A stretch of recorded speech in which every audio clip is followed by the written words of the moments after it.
नमस्कार दोस्तों, मैं आचार्य ध्यान अमीन और यहाँ पर एक प्रश्न पूछा है। एक प्रश्न पूछा है मगर कई साधकों का ये प्रश्न है और खास तौर की जो नए साधक हैं कि गुरुदेव कृपया बताएं हमारी साधना कैसे चल रही है। कि गुरुदेव बताएं हमारी साधना ठीक चल रही है। गुरुदेव मेरी साधना में गति हो रही है। गुरुदेव कहीं मेरी साधना गलत तो नहीं हो गई, कहीं मैं भटक तो नहीं गया, कहीं मैं रुक तो नहीं गया, कहीं मेरी साधना नीचे तो नहीं जा रही है। इन सभी प्रश्नों के उत्तर दे रहा हूं, इसे समझने की कोशिश करें। जब आपकी तबीयत खराब होती, आप शारीरिक रूप में बीमार पड़ गए, शरीर बीमार है, आप डॉक्टर के पास जाते हैं, डॉक्टर लिख के देता है टैबलेट वगैरह, मेडिसिन लिख के देता है, बोलता है 7 दिन का कोर्स है, 7 दिन का कोर्स कर लेना, तुम ठीक हो जाओगे। और नहीं हुए तो दोबारा एक बार आना, मैं टेस्ट करवा लूंगा, तुम टेस्ट करवाओ, उसके बाद पता लग जाएगा प्रॉब्लम क्या है, फिर तुम ठीक हो जाओगे, दवाई चेंज कर देंगे। डॉक्टर कभी नहीं कहता कि ये दवाई खाने के बाद तुम 101% ठीक हो, ये कभी नहीं कहता। नहीं समझ आता तो हम टेस्ट करवाएंगे। अब तुमने 7 दिन की दवाई केमिस्ट की दुकान से खरीद ली है, तुम्हें पता फर्क पड़ गया तो ठीक है, नहीं 7 दिन के बाद जाके टेस्ट करवाने हैं। तुमने दवाई खानी चालू करी, 3 दिन के बाद तुम तो बिल्कुल ही स्वस्थ हो गए। समझो 3 दिन के बाद तुम बिल्कुल स्वस्थ हो गए, पहले जैसे एनर्जेटिक हो गए, पहले जैसे काम करने लगे। खाने का कुछ परहेज बताया था, मीठा नहीं खाना, ये खट्टा नहीं खाना, ठंडा नहीं पीना, चिल्ड पानी नहीं पीना, तुम सब कुछ पी रहे हो। 3 दिन बाद तुम्हें कोई फर्क नहीं पड़ता। अब इसका मतलब क्या होता है कि तुम ठीक हो गए हो,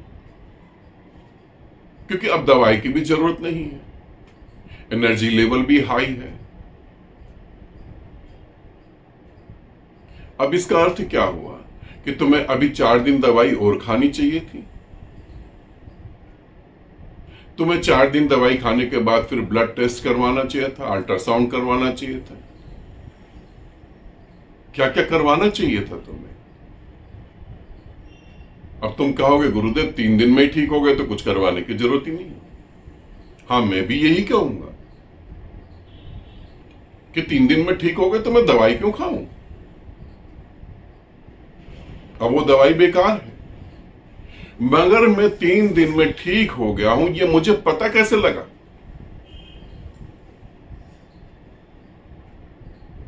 मैं 3 दिन में ठीक हो गया हूं, ये मुझे पता कैसे लगा।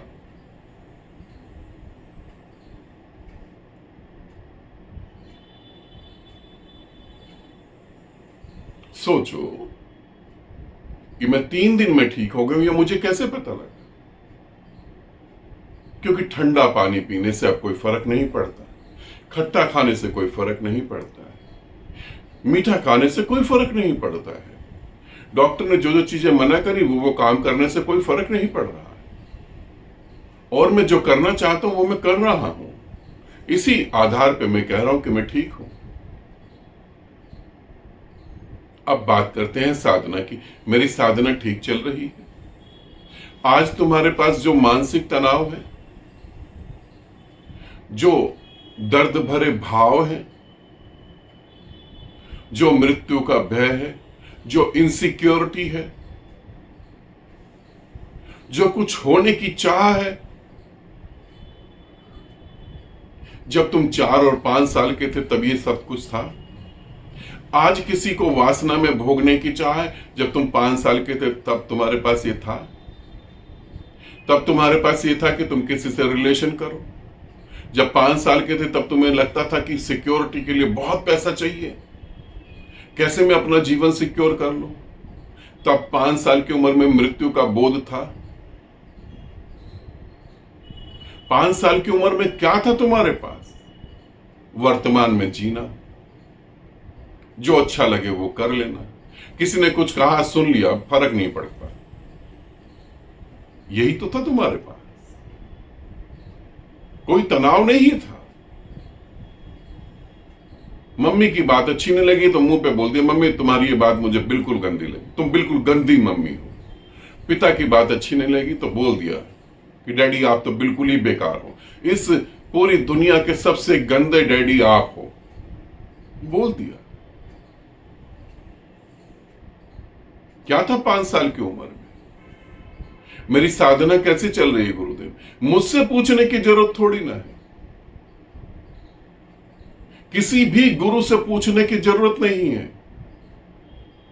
अरे मूर्खों, अगर ये तुम गुरुओं से पूछोगे तो गुरु कभी नहीं कहेंगे साधना ठीक चल रही है। गुरु तो कहेंगे इतना दान दे दो आश्रम में, साधना ठीक चलेगी।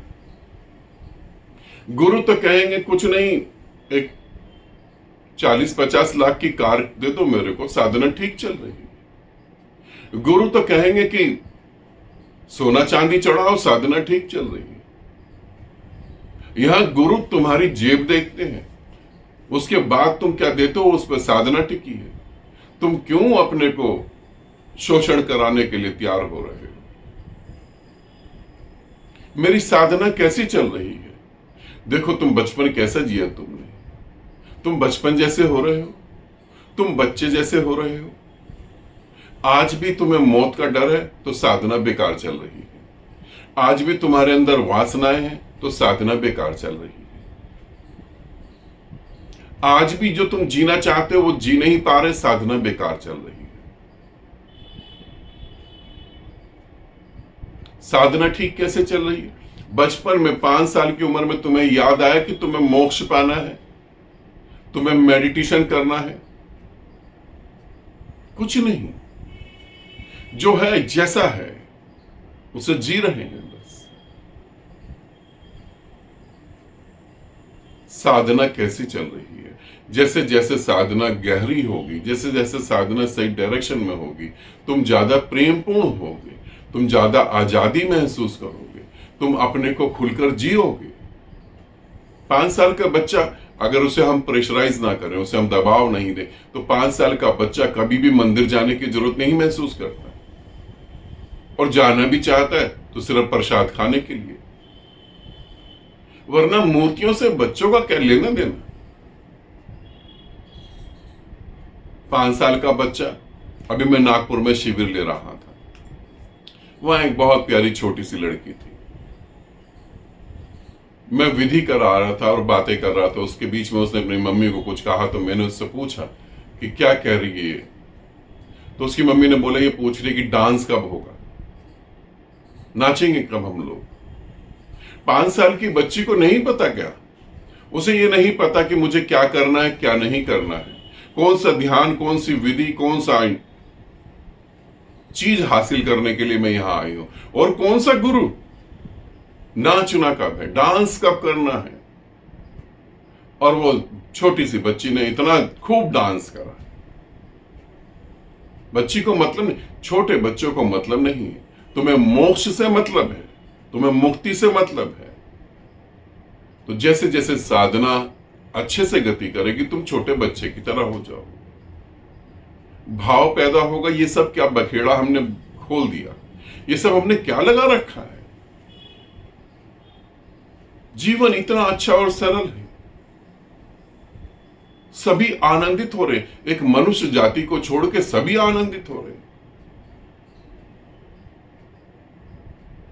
आनंदित होने के सबसे ज्यादा उम्मीद तो मनुष्य जाति की थी, सबसे ज्यादा उम्मीद मनुष्य जाति की है। मनुष्य इस पृथ्वी को ऐसा स्वर्ग बना सकता है जो कभी ना तो जानवर सोच सकते, ना पेड़ पौधे सोच सकते, ना पत्थर सोच सकते हैं।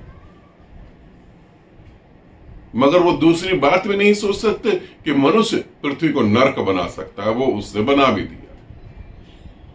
तो साधना ठीक चल रही है या नहीं ठीक चल रही, इन बातों से तुम समझ सकते हो। गुरुओं से पूछने की बात नहीं है, भीतर खुद को पता होता है मैं कहां गलती कर रहा हूं। ठीक है, आनंदित रहें, सदा खुश रहें। बहुत बहुत प्रेम आप सभी को।